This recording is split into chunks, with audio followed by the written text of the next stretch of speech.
This is Tonight with Jane Dutton. You go to work, but is your union doing its job? Or is the era of organised labour coming to an end? The gangs of Cape Town, should SAPS step aside? Is it time for the military to move in? Yet another iconic artist has died. Ali Katz's work was well known, but why are our legends dying poor? He's Mr. Brexit and Donald Trump's friend. Nigel Farage joins us live on Tonight with Jane Dutton.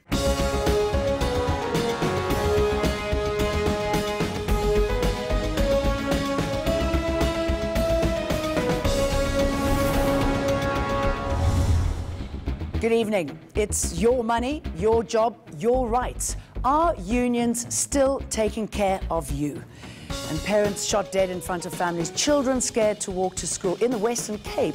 Is the South African Police Service fit for duty, or should soldiers step in and patrol? That's the topic we'll be tackling, or the topics we'll be tackling in just a moment. First, though, the news with Shahan. All right, thanks for that, Jane. Appreciate it. These are our top stories tonight. The ANC KwaZulu-Natal elective conference is going ahead as planned, Jane. The Pietermaritzburg High Court dismissed a court application to stop that gathering. Now, you know that happened just today. The governing party's convener of deployees says this is a win for the organization. Want me to dance? I'm very happy. I'm very happy. Look, we need to it change is not the a way nice that thing works. For ANC to be in court every day. We try our best. We follow the internal processes. We will always try our best to make sure that our members don't have a reason to go to court. Now that the court has vindicated us in terms of saying this, as far as we know, doesn't deserve to be listened to, because we believe that internal processes have been followed. We're very happy. Yes. It seems as if you've got your ducks in a row and you are winning the court cases of late. We have to win this conference, because you see what it says is that when we win these court cases, it then says the ANC is on course. We might have had glitches in the beginning, but I think we are on course now. Public Enterprises Minister Pravin Gordhan says it's up to the Eskom board to find the money for wage increases. The cash-strapped utility has been locked in talks with 3 trade unions for over a month now. Gordhan says Eskom needs to tighten its belt so it can afford higher salaries. The boards and the management of institutions like Eskom will have to go and cut somewhere else, either in terms of capital investment or other operating costs, in order to be able to foot whatever bill is agreed upon at the end of the day. There isn't any fat lying around, unfortunately, and that's the kind of constraints that I think we face in many of the institutions. And some good news tonight. The Reserve Bank says the repo rate will remain unchanged at 6.5%. The economic growth outlook for the year has been revised down from 1.7% to 1.2%. And the outlook remains constrained. The MPC unanimously decided to keep the repurchase rate unchanged at 6.5% per annum. At these levels, the committee still assesses the stance of monetary policy to be accommodative and appropriate given the current state of the economy. However, the MPC has noted the deteriorating inflation outlook, driven mainly by supply-side factors. The approach of the committee continues to be to look through the first-round effects and focus on the second-round effects. With risks and uncertainties at higher levels, the MPC will continue to be vigilant and will not hesitate to act should there be second-round effects that takes us significantly away from the midpoint of the inflation target range.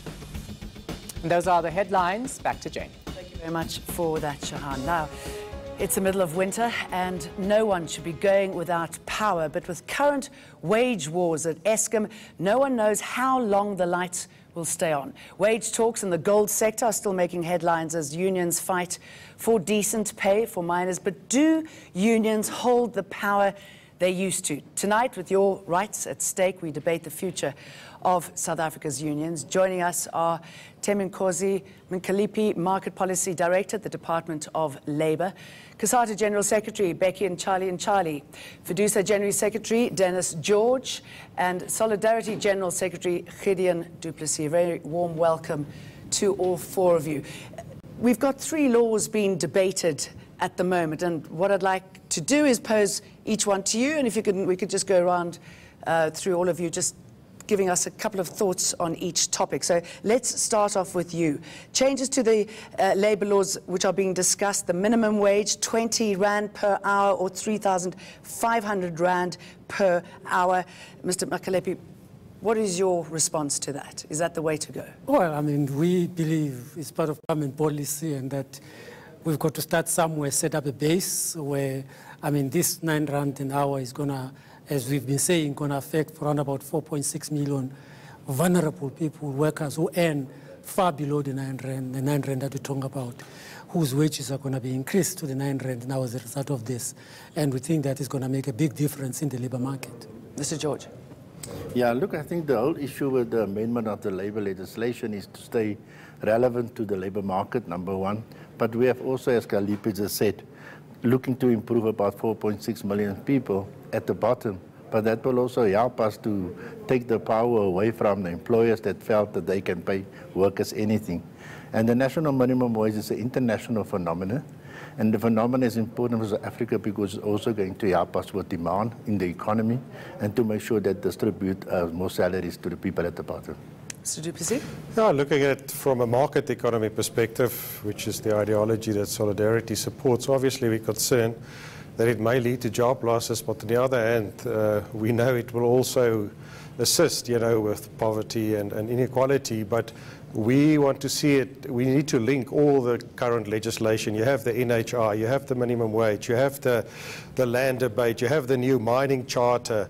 All of those things actually makes investors feel jittery. So we feel if we're now talking about the minimum wage, that's something that needs to be addressed fast, so that if we lose an investor, we lose an investor. So that's our concern, that these are controversial matters linked to our past. So we need to address the past, but we don't need to damage the future. So Ntcharlie?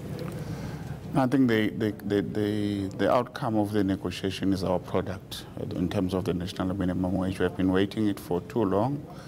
It is envisaged in the Freedom Charter, which was drafted in 1955. So it's a dream coming true, as Mkalipi is saying. It's a starting point. It's not a living wage. Nobody should be complaining about. No investor will ever be frightened by 20 Rand per hour.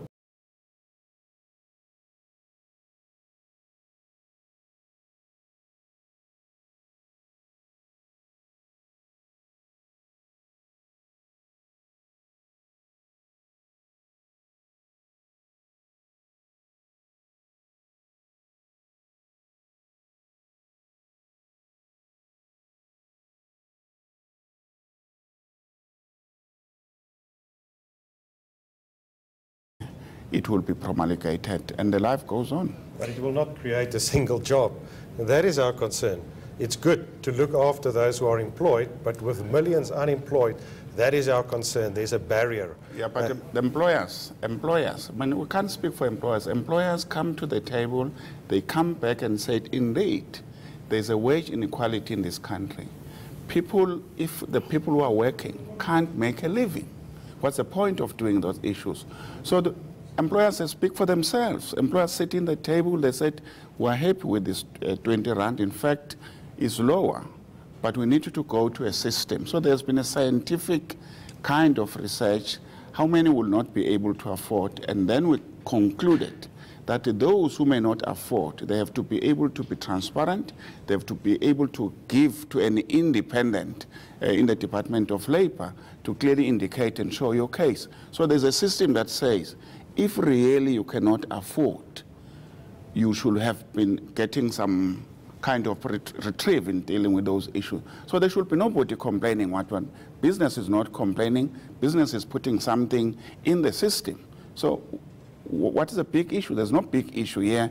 Employers speak for them. So unfortunately, you did not invite them to confirm this thing, that this has been the product where employers engage it. There's an impact assessment done by the Department of Labor clearly indicating that if it was going to be 4.5 per month, how many jobs were likely to be lost. Okay, I just want to remind you, gentlemen, that we have opened up the lines for calls, so people will hopefully put their questions to you, because obviously it's going to affect them quite dramatically, these changes, and the number is at the bottom of the screen there. How do you balance what is good for business and what is good for the worker when you have these negotiations? Look, I mean, that's the reason why we have NETLAC, and that's the reason why we have social dialogue between government, business, and labor.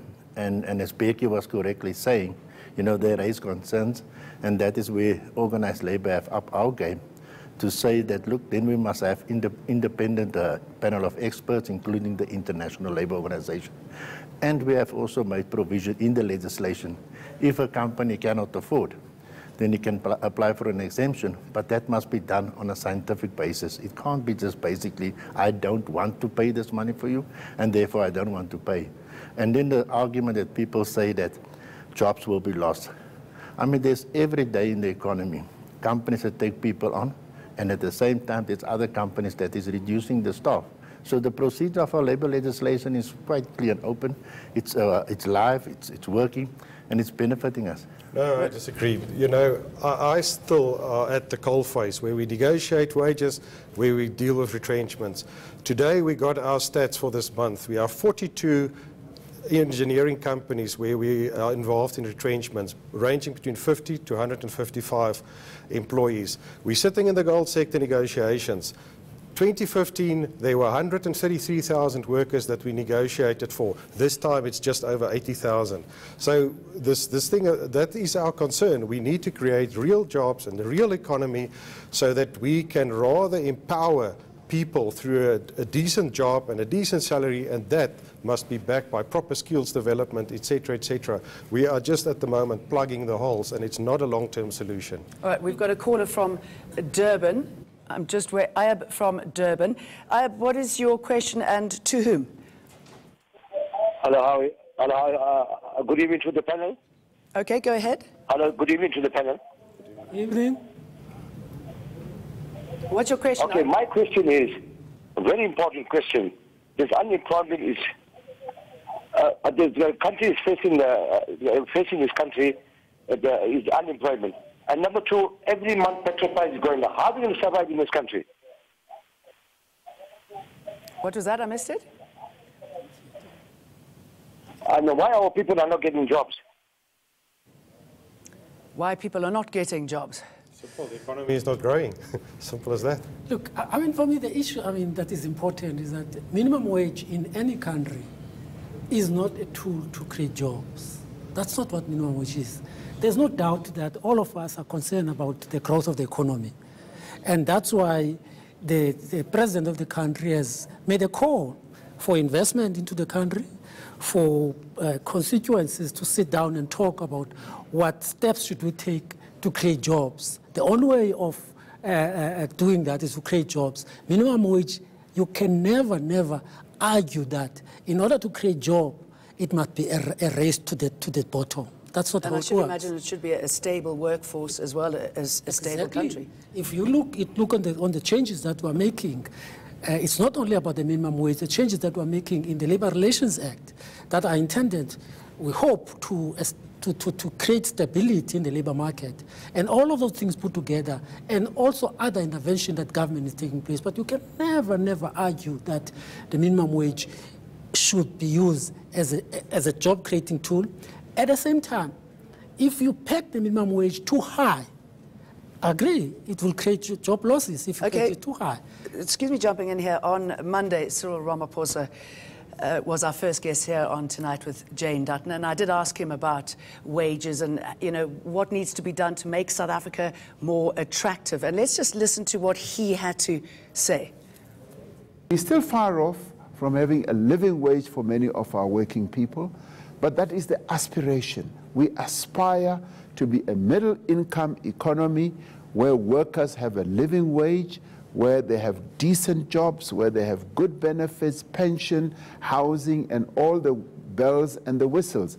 That is what we want to see.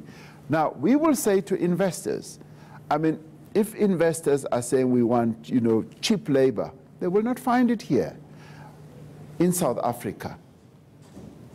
Is that the right message? Look, the point I think being made is that whatever you produce, the first people to consume your product should be your domestic. So you have to give money to the workers to be able to buy back your product, and in that process you activate the economy in dealing with those particular issues. In NETLAC, business and everybody have agreed that even setting the national minimum wage where it is, it won't be complete unless you address the income equality. That's why the comprehensive social security is one of the issues that we're debating. The issue, the pay between the executive and the lowly paid, has to be addressed. There's no doubt about that one in dealing with those issues. And anybody who can come out here and says, I'm a trade unionist, I think 20 rand is too much per hour for a worker in terms of those things, I would say you are not a trade unionist. And I would say it, none of your members, if you can come back and say, my members as a trade unions are happy to earn less than 20 rand per hour, I would say it, I doubt that anybody can be proud to say it, people work and they earn less than 20 rand an hour. Okay. We did the calculation. Sorry, can we leave it there for a minute? We're going to take a small break, but we're going to come back. We also want to talk about Eskom and what the rights are as far as striking is concerned. And we'll take some more of your calls and your comments when we come back after the break.